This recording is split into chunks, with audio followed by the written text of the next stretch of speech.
Welcome to my class, students. This is the English Beehive. We are doing a poem Wind, and this is the summary of the poem. Let's go through the summary. The poem Wind inspires us to face the challenges thrown at us with great and firm determination. तो wind हमने देखा, wind एक सिर्फ wind से वो बात नहीं कर रहे हैं कवि, वो एक मैसेज दे रहे हैं. और इसमें क्या है कि जो चैलेंजेस लाइफ हमें देती है, वो जो चैलेंजेस है वो बहुत ही वॉयलेंट हो सकती है, हमारा विनाश कर सकती है अगर हम उनको मजबूती से हैंडल न करें. तो with great and firm determination हमको वो चैलेंजेस फेस करना चाहिए. We should be strong enough to face all the hardships of life with courage. हमें हिम्मत से अपने जीवन के हर हार्डशिप को फेस करना है. Wind symbolizes problems and obstacles that we all face and go through at some point in our life. तो जो विंड है वो सारे प्रॉब्लम्स और ऑब्स्टिकल्स को सिंबलाइज कर रही हैं जो जीवन में कभी न कभी हम सबको मिलती है. This poem consist of a total of 23 lines. These lines are not separated into स्टैंजर्स.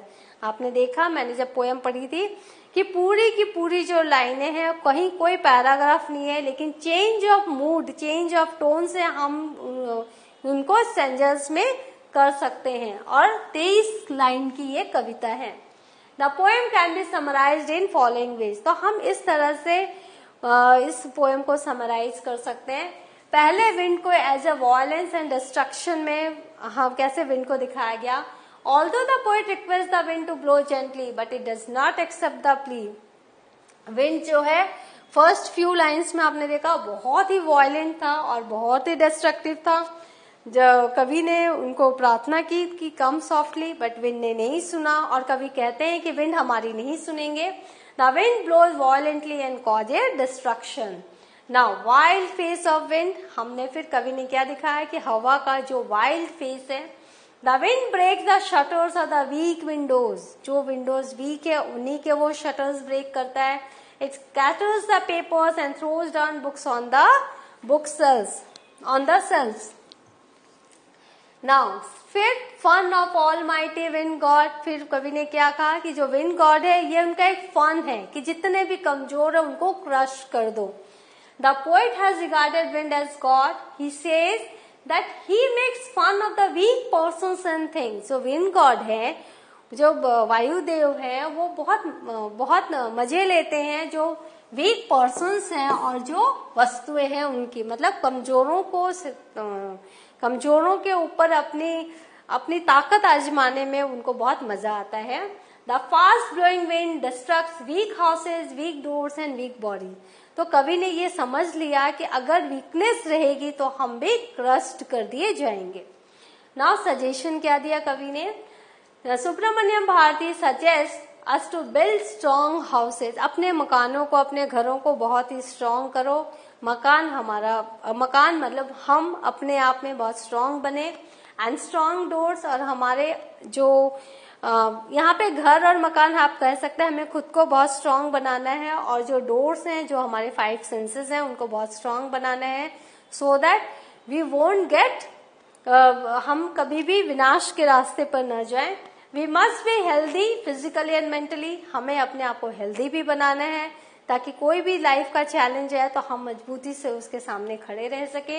It will help the wind to be friend. और तभी जो विंड है, जो एडवर्सिटीज है, वो हमारी दोस्त बनेंगी.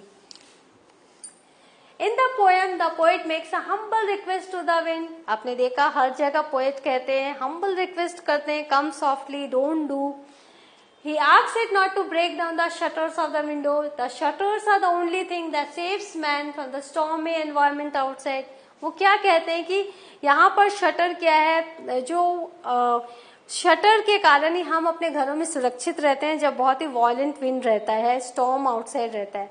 यहाँ पर कवि कहना चाहते हैं कि जो चैलेंजेस आती हैं, मुसीबतें आती, सबसे पहले हमारे हिम्मत को तोड़ देती हैं. इसका मतलब हम हिम्मत से ही अपने घर में सुरक्षित रह सकते हैं, और वो जो चैलेंजेस है उसी को पहले तोड़ने की कोशिश करती हैं. So in a way the poet is asking the wind for protection. तो वो विंड को कहते हैं, चैलेंजेस को कहते हैं कि आप शटर मत तोड़ो, हमें प्रोटेक्टेड वे में रहने दो. He also asks the wind not to scatter the papers in his room. और वो कहते हैं कि स्कैटर मत करो पेपर्स को जो मेरे रूम में है. और to throw down the books from his bookshelves. It is pertinent for him to care about them. चूंकि वो राइटर हैं तो वो केयर करते हैं अपने बुक्स की, पेजेस की, बट विंड जो है उसने उनको सब बिखरा दिया. Perhaps some of these papers also contain drafts of poems like this one. Hence they are very important to him and he cannot afford to lose them. तो जो पेपर्स है अगर विंड से वो लूज हो जाएंगे तो वो जो पोएट है वो अफोर्ड नहीं कर पाएंगे. However, the tone he after this uses had changed from request to an accusatory tone. लेकिन तुरंत इसके बाद उन्होंने विंड को क्या किया, नाराजगी से कहना स्टार्ट किया. He points out the mess in his room कि देखो तुमने क्या किया है, पूरा मेस कर दिया रूम में, and made the wind responsible for it. He shows the wind how he has thrown all the books down from the bookshelves with his force and torn pages out of those books as well. Poem में है, आपको मैंने बताया. However, the poet is not centered only to the inside of his house. He is upset to see a bout of rainfall again to make the thing worsen. तो उन्होंने क्या देखा कि अंदर तो तबाही मचाई विंड ने, बाहर भी वो बारिश लेकर आए. और स्टॉर्मी विंड और बारिश, आपको पता है क्या हालत होती है, तो सिचुएशन बाहर की भी विंड ने खराब कर रखी है. The poet keeps changing his tone. फिर से उन्होंने चेंज किया tone. While it is still accusatory, it has also become somber to some extent. He highlights the mischievous nature of the wind. तो उन्होंने क्या किया, जो विंड का जो मिस्चीवियस शरारती जो नेचर है उसको हाईलाइट किया. When he comes face to face with people too meek and mild to protest against his actions. तो वो विंड कैसे शरारत करता है उन लोगों के सामने जो बहुत ही मीक है, जो बहुत ही माइल्ड है, जो प्रोटेक्ट नहीं कर पाते, उनके साथ विंड कैसी बदमाशियां करता है वो उन्होंने बताया. He tears down the doors, the rafters, or entire wooden houses all together. People without a roof over their heads, वो जो लोग हैं उनके ऊपर से वो छत छीन लेते हैं. और walls to keep them sheltered from the harsh world outside. और बाहर की दुनिया जो बहुत हार्श है, जो बहुत ही कठिन है विंड के कारण, उस दुनिया से शेल्टर पाने के लिए जब लोग घरों में हैं तो वो घरों की दीवारें ही तोड़ देते हैं और छत निकाल देते हैं. तो इससे विंड क्या करता है, उनको बहुत ही अनप्रोटेक्टेड एनवायरनमेंट में लाकर खड़ा कर देता है. He loves to blow over someone's life. तो इस तरह से विंड को बहुत ही पसंद है किसी के जीवन को नष्ट करना. And leave a trail of disasters behind. और अपने पीछे विनाश के कई घटनाएं छोड़ने में विंड को बहुत मजा आता है. He tears down weak bodies. वो क्या करते हैं, जो वीक बॉडीज है उसको वो टेयर कर देते हैं, फाड़ देते हैं. And fragile hearts. और जिनके कमजोर दिल है उनको भी वो नष्ट कर देते हैं. That is wind as a difficulty in life can lead to a loss of hope as well as loss of life. तो इसीलिए कहा गया है जो विंड जो है, हम जो हमारे लाइफ में जो मुसीबतें आती है वो क्या करती है, हमारी उम्मीद को खो देती हैं और क्या करती है, हमारा जीवन भी नष्ट कर देती है. The wind god winnows and crushes everything that is crumbling. हर वो चीज जो चरमरा रहा है, कमजोर है, उसे विंड गॉड क्या करते हैं, उसे क्रश कर देते हैं, खत्म कर देते हैं. The poet then interact with readers. इसके बाद पोएट हमें कहते हैं, he tells that the wind does not listen to anybody and that his actions are governed by him alone. कि विंड हमारी बात तो सुनेंगे नहीं, वो अपनी ही बात सुनेंगे. Therefore, we cannot escape the ill effects of the wind by appealing to the wind like he has been doing. तो विंड से प्रेयर करके हम उसके इल इफेक्ट से दूर नहीं जा सकते.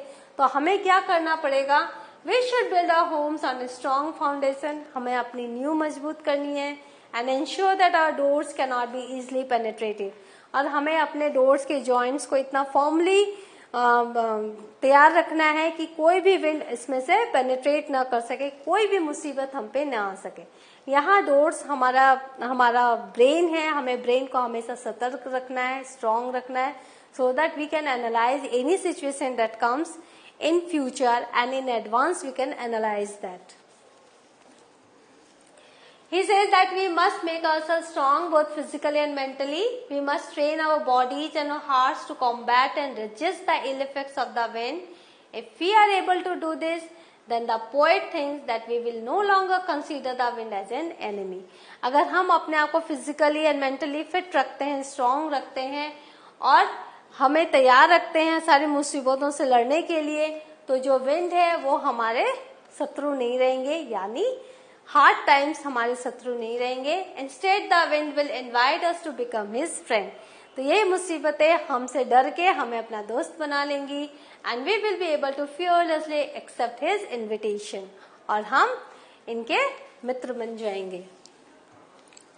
The poet then describes the evil and good sides of the wind. फिर wind के evil and good sides को बताया गया है. The wind can blow out a fire if it is glowing with a weak force. अगर कोई आग है बहुत कमजोर है तो उसको वो विंड जो है बुझा देती है. However, if the fire is burning strongly, लेकिन आग अगर बहुत तेज है, then the wind will make it fiercer. तो विंड उसको और भी स्ट्रांग बनाती है, और भी फैला देती है. Thus the wind can nurture that which is already strong. तो हम कहते हैं कि वीक की मदद करो, लेकिन जो विंड है वो स्ट्रांग की मदद करती है. The poet concludes that if we are strong, then the wind is a good friend.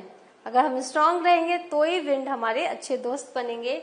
For he will increase our strength, क्योंकि ये हमारी स्ट्रेंथ को और बढ़ाएगी. He also says that we should pray the wind god on a daily basis. हमें wind God को daily basis पे pray करना है, ताकि हम इसके पावर को अंडर एस्टिमेट नहीं कर सकते. विंड में वो खासियत है, विंड हमारा विनाश कर सकती है. He knows how the wind can strengthen him, but also knows that he must not overestimate his own strength or disrespect the wind god. हमें अपने आप में भी ओवर कॉन्फिडेंस नहीं लाना है, डिसरिस्पेक्ट नहीं करना विंड गॉड को. To prevent himself from doing either, he asks the wind to come to him in a gentle manner. तो आपने देखा जो पोएम की अंतिम लाइन है वो भी है विंड कम सॉफ्टली. तो वापस से विंड को कहा गया है कि आप एक जेंटल मैनर में हमारे लाइफ में आओ. So now this is the summary and this is the analysis of the poem. In the next session we will do the question answer of this poem. Till then, have a good revision. Thank you.